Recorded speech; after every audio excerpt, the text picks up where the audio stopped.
Un'altra squadra in piena lotta playoff è avversaria del Giarre. I gialloblu, dopo il KO rimediato domenica scorsa in casa dell'Atletico Catania 94, affrontano la Leonzio, reduce da 2 vittorie e 3 pareggi nelle ultime 5 partite.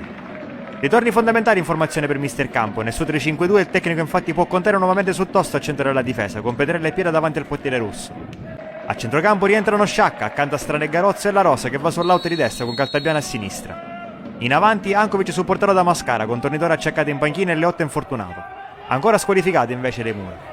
È un Giarre battagliero quello che scende in campo fin dai primi minuti di gioco. Ippolito ferma La Rosa, poi gli porta via la palla Ankovic, che può scatenarsi sulla destra. Ankovic non lo tengono i difensori, entra in aria, la mette bassa all'indietro, non c'è nessuno, arriva però Caltabiano di prima intenzione, la palla si perde al lato. Campagna attacca sulla fascia, poi serve Lubassullo, ferma bene Strano, e gli sradica via il pallone e fa ripartire Mascara. Evita il rientro di Di Pietro e serve Ankovic. 1-2, poi cambio di gioco ottimo per La Rosa, buono l'aggancio, La Rosa la sterzata sul mancino, prova la conclusione, solo esterno della rete.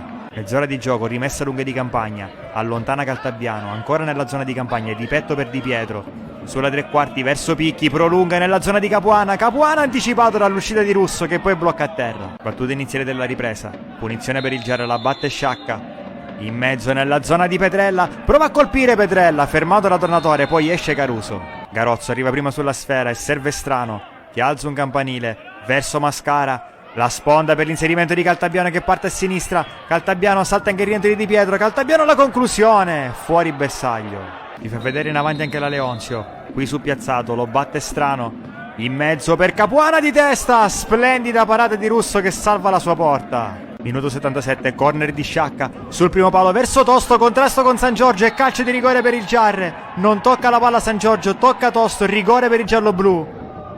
Dal dischetto va Ankovic che batte Caruso, torna a gol Luka Ankovic, gli mancava dalla 17ª giornata in casa contro il Modica, nono stagionale per lui, 1-0.